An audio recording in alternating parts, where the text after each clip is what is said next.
It was a lovely summer evening, and in Crosspatch Cottage, Mr. Grumpy was at home. He sat down in an armchair and picked up a book. And then, do you know what he did? He tore all the pages out of it. Every one. Mr. Grumpy can't stand books. He has a shocking bad temper. In fact, he's quite the most bad-tempered person you can imagine. Grumpy by name and even more grumpy by nature.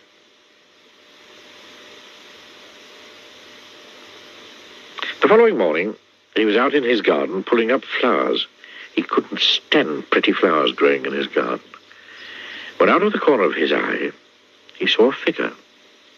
It was Mr. Happy. "Good morning," said Mr. Happy.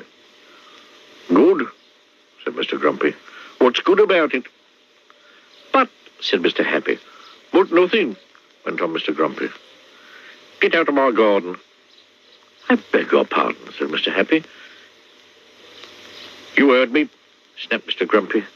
"Go away." "I say," laughed Mr. Happy, "you're a bad-tempered fellow." Grunted Mr. Grumpy. "And," went on Mr. Happy, "bad-tempered fellows need to change their ways." "Rubbish," retorted Mr. Grumpy, and went into his cottage, deliberately stepping on Mr. Happy's foot as he passed him. Oh, said Mr. Happy.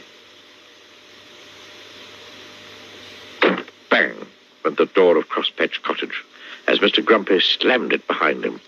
Mr. Happy stood there looking not quite so happy as he normally does. His foot hurt. He thought and thought and thought some more. Then he had an idea. He smiled and went to see Mr. Tickle. Mr. Happy told Mr. Tickle of his idea of how to get Mr. Grumpy to change his ways.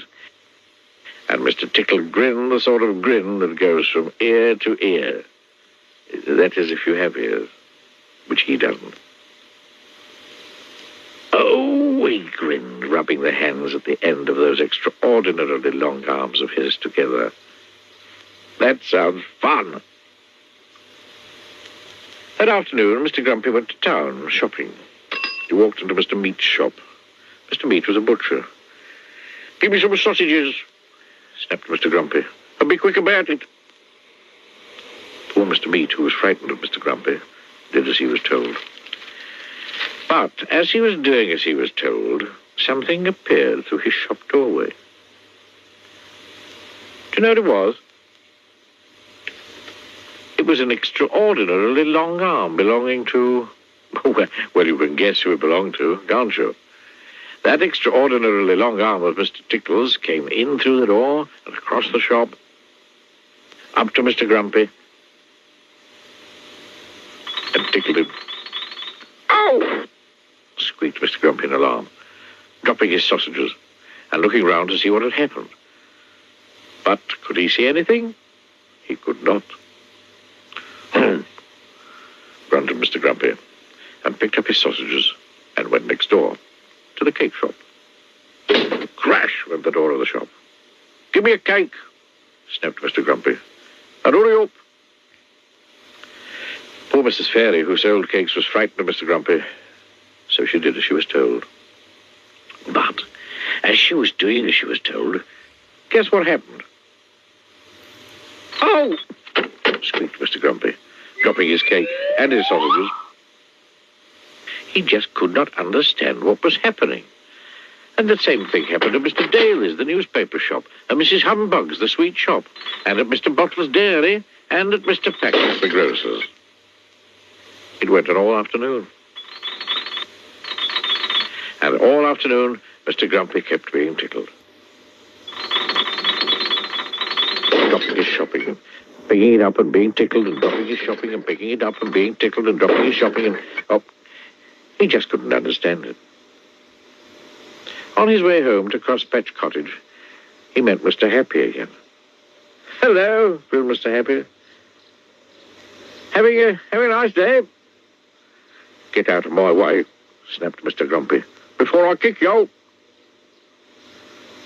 But almost before the words had passed his lips, That extraordinarily long arm of Mr. Tickle's had appeared from behind a tree and tickled him yet again.